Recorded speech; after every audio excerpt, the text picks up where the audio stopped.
अस्सलामुअलैकुम। बोल न्यूज़ के साथ मैं हूं अफशीन कुरैशी और मैं हूं सहर फातमा। हेडलाइंस आप जान चुके हैं। बुलेटिन का बाकायदा आगाज करेंगे और आगाज में आपको बताएं कि 8 फरवरी को सब निकलें और शेर पर ठप्पा लगाएं। इलेक्शन के दिन शेर धाड़ेगा। मरियम नवाज का लाहौर में जलसे से खिताब, कहा हुकूमत में आकर लाहौर, पंजाब और पाकिस्तान की किस्मत बदलेंगे। तरक्की पिछले 5 साल में रुक गई थी। लाहौर वाले 8 फरवरी को घुसपैठों को उठाकर बाहर फेंक दें, आपकी खिदमत में दिन रात एक कर देंगे। जितनी मजबूत शेर की हुकूमत बनाएंगे उतनी तेजी से महंगाई कम करेंगे। फरवरी को शेर पर मोहर लगाओ, शेर पे ठप्पा लगाओ और मुल्क को नवाज दो। लाहौर की भी किस्मत बदलेंगे, पंजाब की किस्मत भी बदलेंगे और इंशाल्लाह पाकिस्तान की किस्मत भी बदलेंगे। कि शेर को वोट दें ताकि लाहौर में वो तरक्की जो पिछले 5 साल रुक गई थी, वो उस तरक्की का पहिया फिर अगले 5 साल जब शेर आए तो तेजी से चले इंशाल्लाह। आप यहाँ से शेर को जिताओ, नवाज शरीफ को जिताओ, मरियम नवाज को जिताओ, इंशाल्लाह आपकी खिदमत में कमी नहीं आएगी। और जितना वोट शेर को दोगे, जितनी मजबूत हुकूमत। बिलावल भुट्टो ने मुआशी मुआहदा लॉन्च कर दिया। कहते हैं पाकिस्तान पीपल्स पार्टी की हुकूमत महंगाई और बेरोजगारी खत्म करेगी, सरमायाकारी और मुलाजमतें पैदा करने के लिए काम करेंगे। मुल्क भर में ग्रीन एनर्जी पार्क्स बनाने का ऐलान। मजीद कहा मुल्क भर में 300 यूनिट्स तक बिजली मुफ्त फराहम करेंगे। गरीब बच्चों को स्कूल के लिए वजीफा देंगे, बेघरों को घर मिलेंगे। ये हमारा मुआशी मुआहदा है, ये हमारा 10 नुकाती एजेंडा है। यहाँ पे हमारा अवाम की तरक्की के लिए, गुर्बत, बेरोजगारी और महंगाई का मुकाबला करने के लिए पाकिस्तान पीपल्स पार्टी का मंशूर है। मॉडर्न स्किल्स जो पूरी दुनिया में लेबर की ज़रूरत है, वो मॉडर्न स्किल्स से हम वो मॉडर्न स्किल्स अपने नौजवानों को सिखाएं ताकि वो स्किल्स आप लेके या पाकिस्तान में या कहीं और रोजगार आपको मिल सके। We will establish green energy parks across Pakistan through public-private partnership, providing off-grid power and green energy solutions for communities. The poorest households will be given free electricity up to 300 units. जब बच्चे school जाते हैं तो school में उनको 1 मील मुफ्त मिले। कि जो डिजर्विंग लोग हैं उनको हुकूमत मदद करे और हम प्राइवेट सेक्टर और पब्लिक सेक्टर को मोबिलाइज करके टारगेट कर्ज दिलवाए उनको, मॉर्टगेज दिलवाए उनको, ताकि वो अपने लिए वो अपना घर ले सके।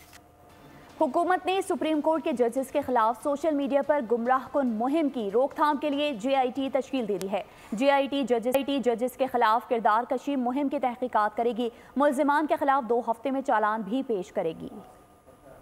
वफाकी हुकूमत ने सुप्रीम कोर्ट के जजों के खिलाफ मुहिम के मुहर्रिकात और जिम्मेदारों के हवाले से तहकीकात के लिए FIA की साइबर क्राइम विंग के एडिशनल डायरेक्टर जनरल की सरबराही में 6 रुकनी जॉइंट इन्वेस्टिगेशन टीम तश्कील दे दी। वजारत दाखिला के नोटिफिकेशन के मुताबिक additional DG FIA cyber crime wing JIT के सरबराह होंगे। इसके अलावा IB, ISI के नुमाइंदे और DIG इस्लामाबाद पुलिस JIT में शामिल होंगे। PTA का नुमाइंदा भी टीम का हिस्सा होगा। IB और ISI नुमाइंदा ग्रेड 20 का अफसर होगा। नोटिफिकेशन में कहा गया है कि JIT सुप्रीम कोर्ट के जजों के खिलाफ मजमूम मुहिम चलाने वालों का पता लगाएगी और मजमूम मुहिम चलाने वालों को अदालत में पेश करके चालान पेश करेगी। JIT 15 दिन में इब्तदाई रिपोर्ट वजारत दाखिला को देगी। मुल्क की वकला तंजीमों ने चीफ जस्टिस पाकिस्तान काजी फाइज ईसा के खिलाफ सोशल मीडिया पर मुहिम चलाने वालों के खिलाफ कार्रवाई का मुतालबा किया है। आप बाहर जाकर इल्जामात लगाते हैं, अदलिया पर एतबार नहीं करते, रिलीफ भी मांगते हैं।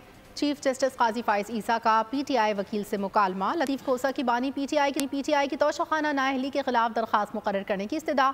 चीफ जस्टिस ने कहा जल्द समाअत की दरखास्त दायर कर दें।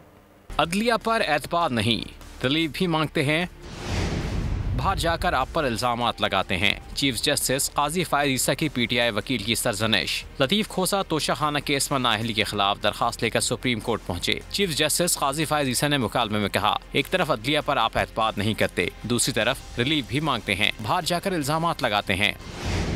तोशाखाना केस में जल्द समाअत की दरखास्त दायर करते हैं, कानून के मुताबिक जो रिलीफ होगा वो देंगे। चीफ जस्टिस और लतीफ खोसा का मुकालमा मुलाजमत से मुताल्लिक केस के दौरान हुआ। और अब इलेक्शन मुहिम की दीगर खबरें जानेंगे फराज अहमद से। Over to you Faraz. बहुत शुक्रिया अफशीन और सहर। खबर है कि बल्ले से महरूम रखने का फैसला अदालत का है। इलेक्शन कमीशन का इसमें कोई अमल दखल नहीं है।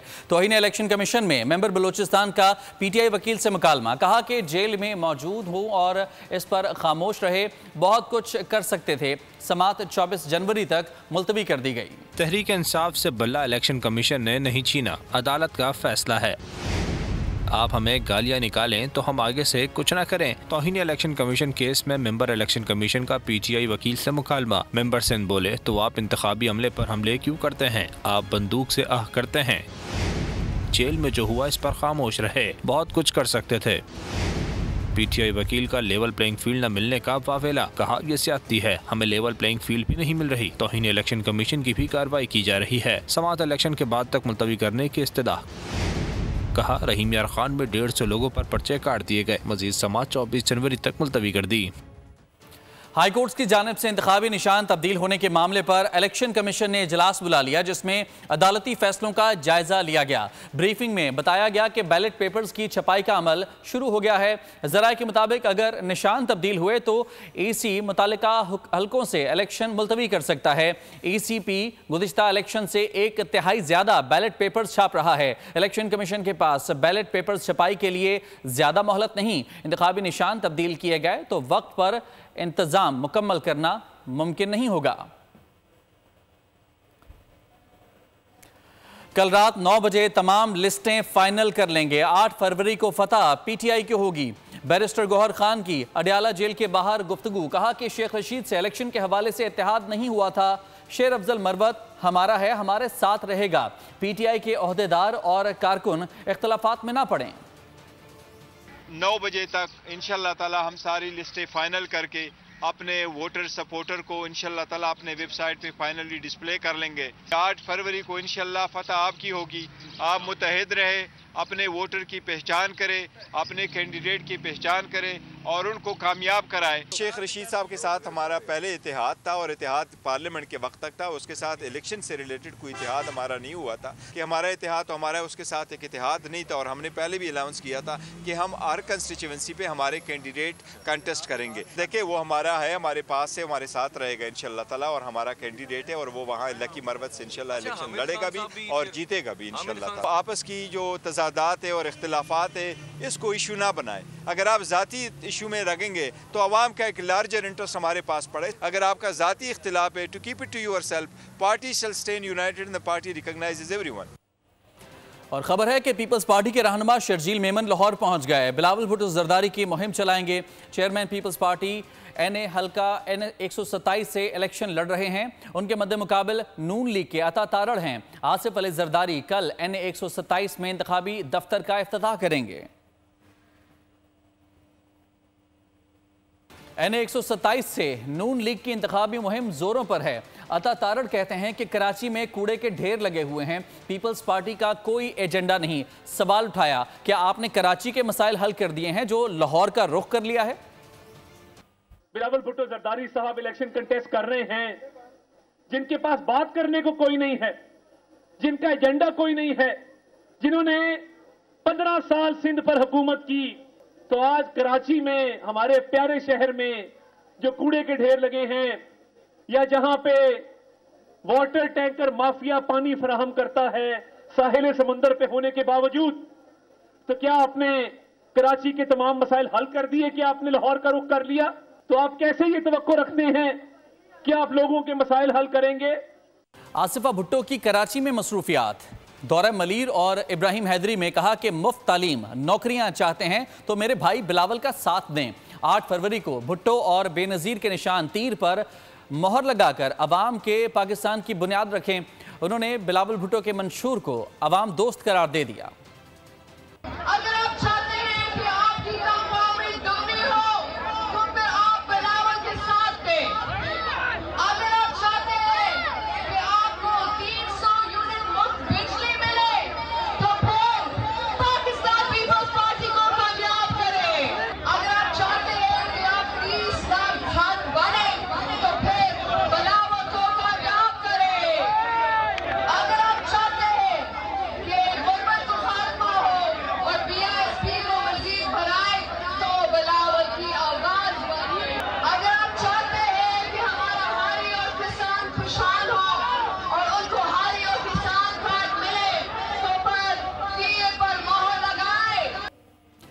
नवाज शरीफ सियासतदान नहीं बल्कि कारोबारी थे, उनको सियासतदान बनाया गया। जहांगीर तरीन भी कारोबारी थे, आज उनकी अपनी जमात है। सीनियर सियासतदान जावेद हाशमी की मुल्तान में मीडिया से गुफ्तगू, कहा कि नवाज शरीफ मुझे कहते थे कि जहां आप जाएंगे उस पार्टी में हम जाएंगे। नवाज शरीफ सियासतदान था? नहीं था, लेकिन वो कारोबारी थे, सियासतदान नहीं थे। तो मेरे एक दोस्त इलेक्शन लड़ रहे हैं, तरीन साहब, सब जो लीडर हैं जिनके पास शुगर मिले हैं, उन्हीं को हक है इस मुल्क में सियासत करने का। मुझसे आके पूछता था, अब वो भी मौजूद है, शहबाज शरीफ साहब भी मौजूद है, चल के आके मुझे कहते थे लाहौर में कि आप जिस पार्टी में जाएंगे हम भी जाएंगे। इलेक्शन लिखे भी नहीं जाएंगे, कोई मानेगा भी नहीं। और जब ये इनका नतायज को कबूल नहीं करेंगे, मैं तो इसके नतायज को नहीं कबूल करूँगा, कौम भी नहीं करेगी। लोधरा में चेयरमैन इस्तेहकाम पाकिस्तान पार्टी जहांगीर तरीन की मुख्तलिफ शख्सियात से मुलाकातें। जहांगीर तरीन ने कहा कि वज़ीर आज़म की कुर्सी बहुत ख़तरनाक है, बादशाह समझता है कि मैं सब कुछ हूँ, कुर्सी पर बैठते ही लोग आवाम को भूल जाते हैं। मैं फिर अपनी नवी पार्टी क्यों बनाई? पहले PTI के वास्ते 10-12 साल मैं दिन रात मेहनत करते, मगर वो जो लीडर साहबान वो जो कुर्सी से बह गए ना वज़ीर आज़म दी, सवाल बिल्कुल कम बदल। एक कुर्सी है ना वज़ीर आज़म वाली, एक खतरनाक है। मैं तो सारे को आखना बाबा तो वज़ीर आज़म बढ़ना, कुर्सी से बाहर बहना, खड़ा रहे, कम कर, कुर्सी उसका वाइंते लोग उसका एक तरीका कार है। आप तो बह वेंदे तो लोग हर पासों आ वेंदे तो जनाब तुम्हारी तारीफ आते पुल बस तुम बादशाह हो, तुम फलाने हो, बंदा आते मैं हर शह मैं वज़ीर आज़म नंबर 1 बंदा पाकिस्तान का, मैं अपनी मर्जी करूँगी। भूल वेंदे हो कि तले जो बंदे तो वज़ीर आज़म बनाए उन्हों का हक तेरे उत्ते ज़्यादा है। इलेक्शन की गहमा गहमी से मुतालिक खबरें आपने जानी। मजीद खबरों के लिए एक बार फिर आपको स्टूडियोज लिए चलते हैं। Over to you Afsheen and Sehar. शुक्रिया फराज।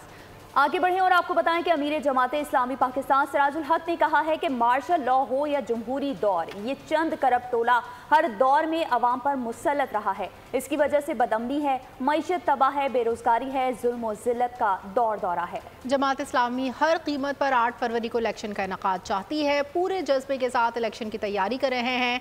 मंसूरा लाहौर में प्रेस कॉन्फ्रेंस में उन्होंने कहा कि तमाम सियासी पार्टियों ने नैब से केस ख़त्म करवाए और बैंक अकाउंट में इजाफा किया।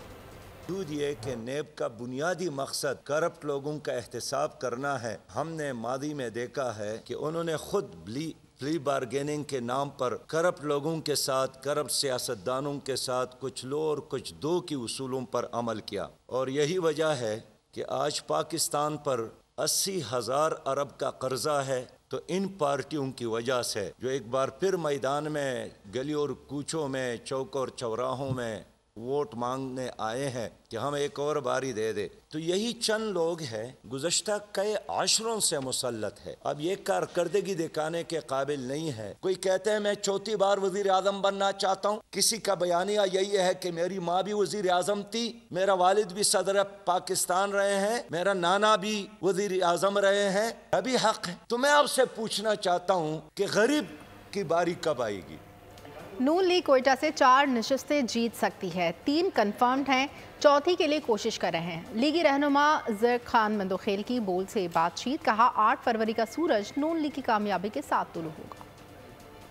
कोयटा शहर से इंशाअल्लाह ताला हम 4 नशिस्त हमारा टारगेट है, तो 3 तो कंफर्म है इंशाअल्लाह, 4थे पर हम हार्ड वर्किंग कर रहे हैं। अल्हम्दुलिल्लाह हमारी कैंपेन बड़ी अच्छी जा रही है और जीत इंशाअल्लाह ताला हमारी होगी, क्योंकि लोगों का रुझान मुस्लिम लीग की तरफ से है। एक मुस्लिम लीग हमारा प्लस पॉइंट है और दूसरा मैं यंगस्टर हूँ, तो नौजवान सारे जो भी हमारे हल्के में है उनका रुझान हमारी तरफ है। अगर PTI के नौजवान हो और पार्टी के हो, वो डेली बेसिस पर रब्ते कर रहे हैं और डेली बेसिस पर हमारे साथ शमूलियतें कर रहे हैं। खबरों के सिलसिले को आगे बढ़ाएं और अभी आपको बताएं कि army chief general Syed Asim Munir का POF वहकल दौरा, मुख्तलिफ हथियारों के टेस्ट ट्रायल्स का मुशाहदा किया। आर्मी चीफ ने कहा पाकिस्तान के दिफा को मजबूत और यकीनी बनाएंगे। Army chief general Asim Munir ने POF वाह का दौरा किया, जहां इन्हें पैदावारी सलाहियतों और अफवाज की दिफाई जरूरियात पूरी करने में इदारे के ताउन पर ब्रीफिंग दी गई। दिफाई मसनूआत की बरामदात से भी आगाह किया गया। ISPR के मुताबिक आर्मी चीफ ने POF मसनूआत के तजुर्बे की रेंज का भी दौरा किया, मुख्तलिफ हथियारों के टेस्ट ट्रायल्स का मुशाहिदा किया। सिपह सालार ने बुनियादी दिफाई सनद के तौर पर POF के किरदार को सराहा। खिताब करते हुए कहा कि मुकामी सनतों के फरोग और खुद इन्हिसारी से कौमी तरक्की का रास्ता मुतय्यन होता है। खुद इन्हिसारी और जदीद टेक्नोलॉजी के फरोग के लिए इकदाम करते रहेंगे, पाकिस्तान के दिफा को मजबूत और यकीनी बनाएंगे। ISPR के मुताबिक फैक्ट्रीज आमद पर चेयरमैन POF ने आर्मी चीफ का इस्तकबाल किया। दौरान इद्दत निकाह केस में बानी PTI और बुशरा बीबी पर फर्द जुर्म आयद कर दी गई। केस की समाअत 18 जनवरी तक मुलतवी कर दी गई। अदालत ने आइंदा समाअत पर सरकारी गवाहों को तलब कर लिया। गैर शरई निकाह केस बानी PTI और इनकी अहलिया बुशरा बीबी पर फर्द जुर्म आयद कर दी गई। सीनियर सिविल जज कुदरतुल्लाह ने अडयाला जेल में समाअत की। अदालत ने आइंदा समाअत पर सरकारी गवाहों को तलब कर लिया। अदालत ने गैर शरई निकाह केस की मज़ीद समाअत 18 जनवरी तक मुलतवी कर दी। गुज़श्ता रोज बुकला सफाई ने अदालत को बुशरा बीबी की हाजिरी की तहरीर यकीन दहानी कराई थी। अवामी मुस्लिम लीग के सरबराह शेख रशीद अहमद को एक बार फिर गिरफ्तार कर लिया गया है। पुलिस ने न्यू टाउन मुकदमे में जमानत खारिज होने पर गिरफ्तार किया। अदालत ने शेख रशीद अहमद की 14 में से 13 मुकदमात में जमानत मंजूर की।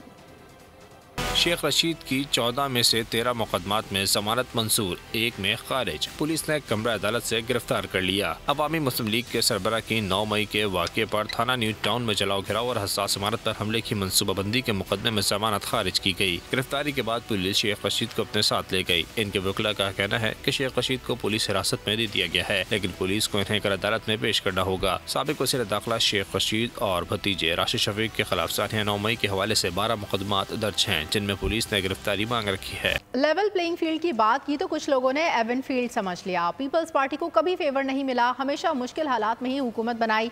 हमने हमेशा अवाम का लाडला बनना चाहा। पीपल्स पार्टी के रहनुमा नासिर हुसैन शाह की प्रोग्राम अब पता चला में गुफ्तगू। अगर हमारे चेयरमैन ने लेवल प्लेइंग फील्ड की बात की तो कुछ लोगों ने वो प्लेइंग फील्ड समझ लिया या अपनी दाढ़ी में तिनका ढूंढने लग गए। हमने तो लेवल प्लेइंग फील्ड सबके लिए कहा था। देखिए, पीपल्स पार्टी की तो बात आप छोड़ दें ना। पीपल्स पार्टी को तो कभी भी किसी भी इलेक्शन में कोई फेवर आज तक नहीं मिला, तारीख गवाह है। हमने तो हमेशा मुश्किल हालात में अवाम के लाडले ही बनना चाहा और उन्हीं के उस पे ही हमने जब भी कभी पीपल्स पार्टी ने गवर्नमेंट बनाई वो मुश्किल तरीन हालात में बनाई। जब टिकटिंग प्रोसेस होता है उसमें सब लोग सेटिस्फाई नहीं होते और उनकी ख्वाहिशात के मुताबिक अगर चीज़ें पूरी ना हो तो फिर रिएक्शन आता है। और वो रिएक्शन जो आपने जिनका जिक्र किया वो कुछ लोग रिएक्ट कर रहे हैं और हमारी जमात के अंदर और जो है वो लोग जो है वो नाराजगियां पैदा होती हैं। मैं पिछले 30 सालों से हमारी फैमिली इस जमात में है और ये पर्सनल सेटबैक है, तो उसमें मैं समझता हूँ कि हमारी जमात जो है वो एक बेहतर जमात है पब्लिक सर्विस के लिए और जो मुल्क को जो मसाइल दरकार हैं उसके हल के लिए, तो मैं जमात के साथ हूँ। आगे बढ़ें और आपको बताएं कि बिजली की कीमत बढ़ने का इम्कान है। इजाफा दिसंबर के फ्यूल प्राइस एडजस्टमेंट की मद में मांगा गया है। दरख्वास्त मंजूर होने की सूरत में सार्फिन पर 49 अरब से ज्यादा का बोझ पड़ेगा। समाअत 31 जनवरी को होगी। बिजली का झटका, कीमतों में इजाफे की तैयारियां। बिजली फी यूनिट 5 रुपए 62 पैसे महंगी होने का इम्कान। CPPA के फ्यूल प्राइस एडजस्टमेंट की मद में नेपरा में दरखास्त। इजाफा दिसंबर के फ्यूल प्राइस एडजस्टमेंट की मद में मांगा गया है। दरखास्त में मौक़िफ़ अपनाया गया है कि दिसंबर में 7 अरब 41 करोड़ 80 लाख यूनिट बिजली पैदा की गई। अथॉरिटी दरखास्त पर 31 जनवरी को समाअत करेगी। मंजूरी की सूरत में सार्फिन पर 49 अरब से जायद का बोझ पड़ेगा। लाहौर के इलाके पावर हाउस गढ़ी शाहू के करीब नामालूम शख्स की फायरिंग से 2 अफराद जाँ बहक, एक शदीद जख्मी, अस्पताल मुंतकिल। जख्मी शख्स की हालत तशवीशनाक है। पुलिस ने वाक़े की तफ्तीश शुरू कर दी। रुख करेंगे पेशावर का, जिसके इलाके थाना रेगी की हुदूद में चमन घरों के करीब फायरिंग से 2 पुलिस एहलकार जख्मी हो गए।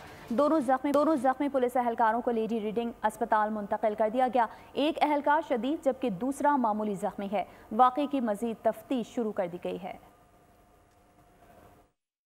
जामे कराची में 2 तलबा तंजीमों में तसादुम। तलबा ने एक दूसरे को शदीद तशद्दुद का निशाना बनाया, 4 अफराद जख्मी हो गए। जामे कराची ने तलबा तंजीमों की सरगर्मियों पर पाबंदी लगा दी। रोजी करने निकले मौत का रिस्क बन गए। कराची गुलिस्तान जौहर में 2 खाकरोब गटर में डूबकर जान से गए। एक खाकरोब गटर खोलते हुए और दूसरा उसे बचाते हुए डूब गया। कराची में खुले मेन होल्स के बाद बंद लाइनें भी जाने लेने लगी। गुलिस्तान जौहर में गटर में उतरने वाले 2 खाकरोब डूब गए। एक खाकरोब लाइन खोलते हुए गटर में गिरा था, दूसरा इसे बचाने के लिए अंदर उतरा, लेकिन कोई भी न बच सका। अहले मोहल्ला के मुताबिक लाइन कई रोज से बंद थी, पानी घरों में जा रहा था। शिकायत के बावजूद वाटर एंड सीवरेज बोर्ड का अमला लाइन खोलने नहीं आया, जिसके बाद सादिक मसीह और अनवर मसीह को बुलाया गया। मरने वालों की अस्पताल मुंतकिल कर दी गई। टंडोला यार में CTD हैदराबाद का इंटेलिजेंस बेस्ड ऑपरेशन कलदम तंजीम के सहूलतकार दहशतगर्द अरबाब उर्फ अरबाब भेल बाईपास से गिरफ्तार कर लिया गया। असलहा, फंडिंग की रकम, रसीद और दीगर सबूत भी बरामद कर लिए गए। तो उधर सजावल में मुर्गे लड़ाने वाले खुद लड़ गए। दोनों गिरोह के अफराद ने एक दूसरे पर लाठियां और डंडे बरसा दिए। 20 से ज्यादा अफराद जख्मी होकर अस्पताल जा पहुंचे। पहले गैर कानूनी खेल रचाया, फिर मैदान जंग बनाया। मुर्गों की लड़ाई ने इंसानों को लड़ाया। मुर्गबाजों ने एक दूसरे को खून में नहलाया। झगड़े की फुटेज बोल न्यूज ने हासिल कर ली। मुर्गे की लड़ाई पर रिंद और जतोई बिरादरी के माबैन तसादुम खूनी शक्ल इख्तियार कर गया। एक दूसरे पर डंडे लाठियां बरसा दी। लाठियां डंडे लगने से दोनों ग्रोहों के 20 अफराद लहूलुहान हो गए। अक्सर इलाकों में हर हफ्ते मुर्गों के अखाड़े सजते हैं। तमाशाई उन पर बड़ी बड़ी शर्तें लगाते हैं। और अब बात करेंगे गजा की, जहां गुज़िश्ता 24 घंटों में इसराइली हमलों में शहीद फ़लस्तीनियों की तादाद 132 हो गई। मगरबी किनारे में इसराइली फोर्सेस की कार्रवाइयों में 5 फ़लस्तीनी शहीद, 5 ज़ख्मी। गजा में जारी इसराइली बमबारी से शहीद फ़लस्तीनियों की तादाद 24,000 से तजावुज़ कर चुकी है, जबकि 60,317 से ज़ायद अफराद ज़ख्मी हो चुके हैं। गजा में इसराइली बमबारी ताहाल जारी। भूख, बीमारियों का राज, नकल मकानी करने वाले सर्दी से ठिठरने लगे। तूफान का भी खतरा। इसराइल ने गजा में जिंदगी बचाने वाली अद्वियात रोक दी। इसराइल ने गजा में लड़ने वाली 4 में से 1 डिवीजन फौज को वापस बुला लिया, जो मुख्तसर वक्फे के बाद ताज़ा दम होकर फिर तैनात होंगी। इसराइली वजीर दिफा ने कहा है कि जंग के बाद फलस्तीनी ही गजा की हुकूमत चलाएंगे। खान यूनुस में हमास की सहूनी फौज से झड़पें जारी। काबिज इसराइली फौज ने नाबुलस यूनिवर्सिटी से मुतादिद फलस्तीनी तलबा गिरफ्तार कर लिए। हमास की जानिब से जवाबी कार्रवाई की गई। तेल अबीब के नजदीक यहूदी बस्ती पर हमले के नतीजे में 1 इसराइली हलाक, जबकि 18 जख्मी हुए। सेहूनी फौज ने हमले के शुबे में 2 फलस्तीनियों को हिरासत में ले लिया। गजा में शहीद 24,000 फलस्तीनियों में हजारों बच्चे और खवातीन भी शामिल हैं। और इराक और शाम में कार्रवाई के बाद ईरान का इसराइली अहदाफ पर हमले जारी रखने का ऐलान। पासदाराने इनकलाब ने कहा, हमला इसराइल के लिए पैगाम था, करमान शहदा के लहू के आखिरी कतरे का हिसाब लेंगे।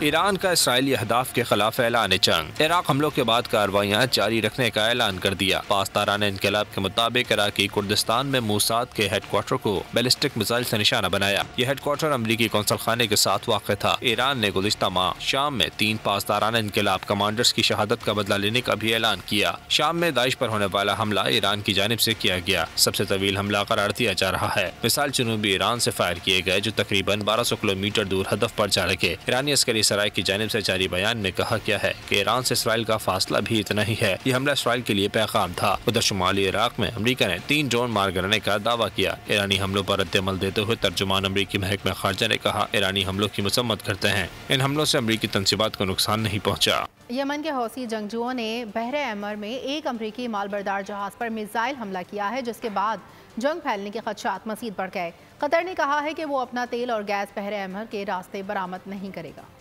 अमरीकी जहाज पर मिसाइल हमला, कतर ने गैस तरसील रोक दी। यमन के हौसी जंगजुओं ने बहरे अहमर में एक अमरीकी माल बरदार जहाज पर मिसाइल हमला किया है, जिसके बाद जंग फैलने के खदशात मजीद बढ़ गए। बरतानवी अखबार गार्डियन के मुताबिक हमले से जाहिर होता है कि अमरीका और बरतानिया की बमबारी के बावजूद हौसियों की माल बरदार जहाजों पर हमले करने की सलाहियत बरकरार है। मशरिक वस्ता अमरीका के हाथ से निकल चुका है। यमन के जंगजुओं ने गजा पर इजरायली बमबारी के रद्द अमल में बहरे अहमर में माल बरदार जहाजों और बहरी ऑयल टैंकर्स को निशाना बनाने का सिलसिला शुरू कर रखा है, जिसके नतीजे में बहरे अहमर से समंदरी तिजारत कम हो गई है। ताज़ा तरीन ऐलान कतर की जानिब से किया गया है, जिसमें कहा गया है कि वो अपना तेल और गैस बहरे अहमर के रास्ते बरामद नहीं करेगा। दुनिया भर में अहले फ़लस्तीन के लिए एहतजाज। हज़ारों अफराद ने मज़लूम फ़लस्तीनियों से इज़हार यकजहती और फ़लस्तीनी नस्लकुशी के खिलाफ एहतजाज किया। अमरीका, कनाडा, बरतानिया और दीगर ममालिक में भी एहतजाज हुआ। इसराइली बमबारी के खिलाफ दुनिया भर में सैकड़ों अफराद का एहतजाज। वाशिंगटन में मुजाहिरीन ने अमरीकी सेनेट के अंदर फ़लस्तीनी परचम लहराया। मैनहट्टन, न्यूयॉर्क में सैकड़ों अफराद सड़कों पर निकल आए। मुजाहिरीन यूनियन स्क्वायर, मैनहट्टन में जमा हुए और गज़ा में इसराइली मसालिम के खिलाफ एहतजाज किया। न्यूयॉर्क पुलिस ने मुतअद्दिद मुजाहिरीन को हिरासत में लिया। सैन फ्रांसिस्को में भी एहतजाज हुआ। मुजाहिरीन ने गज़ा में जंगबंदी का मुतालबा किया। कनाडा के शहर टोरंटो में भी गज़ा के लिए मार्च हुआ। बरतानवी शहरी मानचेस्टर में इसराइल की सबसे बड़ी हथियार बनाने वाली कंपनी एल्बर्ट सिस्टम्स के सामने एहतजाज किया गया। लोगों ने फ़लस्तीनी परचम उठा रखे थे। मिस्र में अहले फ़लस्तीन के लिए मुशायरा हुआ। सैकड़ों अफराद ने रैली में शिरकत की और गज़ा में जारी नस्लकुशी बंद करने का मुतालबा किया। काहिरा में मुजाहिरीन ने फ़लस्तीन को आज़ाद करो के नारे लगाए। इसराइल के खिलाफ केस पर जनूबी अफ्रीका का शुक्रिया भी अदा किया। और अब खेलों की खबरों में आपको बताएंगे कि ऑकलैंड और हैमिल्टन के बाद शाहीन डनडन पहुंच गए। कौमी टीम आज तवील प्रैक्टिस सेशन में हिस्सा लेगी। पाक न्यूजीलैंड T20 सीरीज का तीसरा मैच कल खेला जाएगा। 5 मैचेस की सीरीज में कमबैक का असम लिए कौमी स्क्वाड कल डनडन पहुंचा। शाहीन आज दोपहर 2 बजे से शाम 5 बजे तक प्रैक्टिस करेंगे। इससे कबल ऑकलैंड और हैमिल्टन में खेले गए मैचेस में कौमी टीम को शिकस्त का सामना रहा। शाहीन दोनों मरतबा बड़े हदफ का ताक़ुब करने में नाकाम रहे। मैच से कबल कीवी टीम को बड़ा झटका लगा। कप्तान केन विलियमसन फिटनेस मसाइल के सबब सीरीज से बाहर हो गए। इनकी जगह टिम सेफर्ड को टीम में शामिल किया गया है। दूसरी जानिब पाकिस्तान ने टीम में 3 तब्दीलियों का ऐलान कर दिया। आमिर जमाल, अब्बास अफरीदी और उसामा मीर को ड्रॉप कर दिया गया। वसीम जूनियर, मोहम्मद नवाज और जमान खान एक्शन में नजर आएंगे। इंटरनेशनल क्रिकेट काउंसिल ने बांग्लादेशी क्रिकेटर नासिर हुसैन पर 2 साल की पाबंदी आयद कर दी है। नासिर हुसैन पर पाबंदी एमिरेट्स क्रिकेट बोर्ड के एंटी करप्शन कोड की खिलाफ वर्जी पर आयद की गई। ICC का कहना है कि नासिर हुसैन पर 2 साल की पाबंदी के साथ 6 माह की मुअत्तल सजा भी शामिल है। ICC का कहना है कि नासिर हुसैन ने कोड की 3 शिकों की खिलाफ वर्जी तस्लीम की है। नासिर हुसैन मुअत्तल सजा की शराइत पर मुतमईन करने पर 7 अप्रैल 2025 से क्रिकेट की सरगर्मियां शुरू कर सकेंगे। पाकिस्तानी आबी माहिरीन ने सिंध और उसके डेल्टा को नाकाबिले तलाफी नुकसान का खदशा जाहिर कर दिया। कहा कि दरपेश मसाइल के हल के लिए हुकूमत से देरपा पॉलिसियाँ बनाने का मुतालबा। पाकिस्तान में इस वक्त 80% पानी पीने के काबिल नहीं। मज़ीद तफसीलात जानते हैं इस्लामाबाद से इस रिपोर्ट में।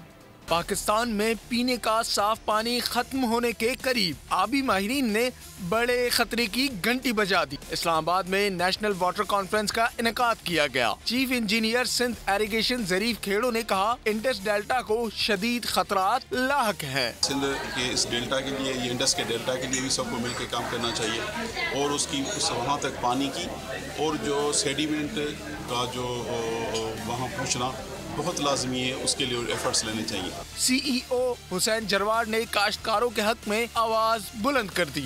डिपार्टमेंट जो है वो किसानों को वाटर पॉलिसी के जो एक्सेस और इक्विटी के इश्यूज़ हैं कि पानी को वो कैसे किसान हासिल कर सकते हैं, अपना पानी का जो राइट है और उसके बारे में पॉलिसी क्या कहती है, तो वो उनको बताएं ताकि जो किसान हैं वो अपना पानी का राइट जो है हासिल कर सकें। 5th जनरेशन फाइटर्स की पाक फ़िज़ाइया में शमूलियत की बुनियाद रख दी गई है। पाक फ़िज़ाइया के एयर चीफ मार्शल की बसीरत अंगेज़ क़यादत, दोस्त ममालिक से जदीद निज़ाम के हुसूल और ख़ुद इन्हिसारी के अहम इक़दाम।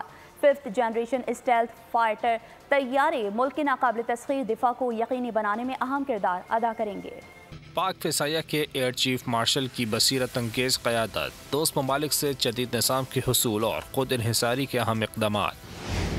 पाक फ़िज़ाइया में जदीद तरीन टेक्नोलॉजीज़, हर्बी आलात और इंसानी वसाइल की शमूलियत। जदीद फ़िज़ाई अस्करी चैलेंजेस से निमटने के लिए aviation, space, cyber, artificial intelligence और इंफॉर्मेशन टेक्नोलॉजी के शोबों में full spectrum cross domain multi arena जंगी तैयारियाँ जारी हैं। जदीद इंफ्रास्ट्रक्चर के साथ मयारी J-10C लड़ाका तैयारों, बगैर पायलट के उड़ने वाले ड्रोन्स, जदीद electronic warfare platforms, force multipliers, जदीद तरीन इंटीग्रेटेड फ़िज़ाई दिफाई निज़ाम, एयर मोबिलिटी प्लेटफॉर्म्स और हाइपरसोनिक मिसाइलों की सलाहियतों की शमूलियत। तज़ीविराती कामयाबी में एक अहम संग मील 5th जनरेशन स्टील्थ लड़ाका तैयारों का हुसूल भी शामिल है। 5th जनरेशन फाइटर्स की पाक फ़िज़ाइया में शमूलियत की बुनियाद रख दी गई। 5th जनरेशन स्टील्थ फाइटर तैयारे मुल्क के नाकाबिल तस्ख़ीर दिफा को यकीनी बनाने में अहम किरदार अदा करेंगे। बैनुल-अक़वामी पंजाबी फिल्म ड्रामे आले की कास्ट में शामिल भारतीय फनकारों की दरबार साहिब करतारपुर पर हाज़री। पाकिस्तान पहुँचने पर भारतीय फनकारों का पाकिस्तानी फनकारों ने शानदार इस्तकबाल किया। पंजाबी फिल्म ड्रामे आले की कास्ट में शामिल भारतीय फनकार हरेश वर्मा, शरण कौर और दीगर दरबार साहब करतारपुर पहुँचे तो फिल्म की कास्ट में शामिल पाकिस्तानी फनकार रूबी अनम, कैसर पिया, अजहर बट, आसिफ इकबाल ने इनका वालिहाना इस्तकबाल किया। पाकिस्तान पहुँचने पर भारतीय फनकारों को दरबार साहब करतारपुर के मुख्तलिफ हिस्सों का दौरा कराया गया, जहाँ इन्होंने मजहबी रसूमात भी अदा की। भारतीय फनकार कहते हैं कि फिल्म में मोहब्बत का पैगाम दिया है। उम्मीद है लोगों को पसंद आएगी। मैं बहुत दिलों शुक्रिया अदा करदा पाकिस्तान दी सारी टीम दा भई सानू मौका मिलिया इत्थे आउण दा, करतारपुर साहब मत्था टेकण दा, और साडी फिल्म असी बहुत मेहनत नाल बनाई है। तुसीं जरूर सिनेमा घरां जाके देखियो। फिल्म ड्रामे आले 19 जनवरी को पाकिस्तान समेत दुनिया भर में रिलीज की जाएगी। मोइन जुबैर, बोल न्यूज, लाहौर। और अभी आपको अहम खबर से आगाह करेंगे। Secretary election commission Umar Hamid Khan का इस्तीफा मंजूर कर लिया गया है। सेक्रेटरी इलेक्शन कमीशन ने खराबी सेहत के बायस काम जारी रखने से माजरत की थी। मजीद तफसीलात जानेंगे फहाद चौधरी से। जी फहाद, बताइए। जी देखिए, वफाकी secretary election commission Umar Hamid Khan जो कि गुज़िश्ता कुछ अरसे से काफ़ी अलील हैं और खराबी सेहत के बायस वो ना तो दफ्तर आ पा रहे थे और ना ही वो अहम जो इजलास हो रहे थे इलेक्शन कमीशन के और सुप्रीम कोर्ट में पेशी के लिए भी नहीं जाते थे। उन्होंने जो है वो खराबी सेहत के बायस काम करने से माजरत की थी और अब उनका इस्तीफा जो है उसको मंजूर कर लिया गया है। और जराए के मुताबिक जो स्पेशल सेक्रेटरी हैं इलेक्शन कमीशन के, उनको जो है इजाफी चार्ज दिया गया था वफाकी सेक्रेटरी इलेक्शन कमीशन का, वो इस चार्ज को निभाएंगे और उमर हमीद खान का जराए के मुताबिक जो है वो इस्तीफा इलेक्शन कमीशन ने मंजूर कर लिया है और जिसका अब एस्टेब्लिशमेंट डिवीजन की जानिब से बाकायदा नोटिफिकेशन भी जारी किया जाएगा। चौधरी, आपका बहुत शुक्रिया। आगे बढ़ते हैं। आपको बताएं, मोदी सरकार का ड्रोन प्रोजेक्ट बुरी तरह नाकाम हो गया। मोदी सरकार को एक बार फिर बगैर पायलट जहाज की नाकामी की वजह UAV से मुंह की खानी पड़ी। मोदी सरकार का ड्रोन प्रोजेक्ट बुरी तरह नाकाम। 2011 में शुरू होने वाला तापस प्रोजेक्ट 1650 करोड़ रुपए में 2016 में मुकम्मल होना था। भारतीय हुकूमत ने दावा किया था कि तापस जहाज 24 घंटे तक 30,000 फीट तक की ऊंचाई पर चलने के काबिल होगा। रिपोर्ट में बताया गया है कि 1786 करोड़ रुपए के बाद भी तापस प्रोजेक्ट बार बार ताखीर के बायस 14 जनवरी 2023 को बंद कर दिया गया। तापस जहाज इंजन के मसाइल के 10 साल से जायद अरसे तक ताखीर का शिकार रहा। माजी में भी मोदी सरकार ऐसे कई मंसूबों पर अरबों रुपए डुबो चुकी है। भारतीय अवाम का अरबों रुपए डूबने वाला अर्जुन टैंक 50 साल बाद भी मुकम्मल न हो सका, जिसे 2021 में बंद करना पड़ा। अमेरिका के साबिक सदर डोनाल्ड ट्रंप ने रियासत आयोवा में होने वाला मारूफ सियासी मुबाहिजा आयोवा कॉक्स जीत लिया। मुकाबले को ट्रंप की इंतखाबी दौड़ के लिए अहम समझा जा रहा है। ट्रंप इस अहम बैलेट के बाद ट्रंप रिपब्लिकन पार्टी के लिए मुसलसल तीसरी नामजदगी हासिल करने के करीब पहुंच गए हैं। साबिक अमरीकी सदर की अहम फतह, डोनाल्ड ट्रंप ने सियासी मुबाहिसा जीत लिया। ट्रंप इस अहम बैलेट के बाद रिपब्लिकन पार्टी के लिए मुसलसल तीसरी नामजदगी हासिल करने के करीब पहुंच गए हैं। ट्रंप के हिस्से में आने वाली इस कामयाबी से साबिक सदर और वोटर्स के दरमियान ताल्लुक की मजबूती साबित होगी। डोनाल्ड ट्रंप को इन दिनों कई कानूनी मसाइल का सामना है जो इनके व्हाइट हाउस पहुँचने की राह में रुकावट ख्याल किए जा रहे हैं। डोनाल्ड ट्रंप ने 2002 में भी आयोवा कॉकसेस में 97% वोट हासिल किए थे। और इसी के साथ बोल न्यूज से फिलहाल इतना ही। मजीद खबरों और अपडेट्स के लिए विजिट कीजिए हमारी वेबसाइट bolnews.com और देखते रहिए बोल न्यूज।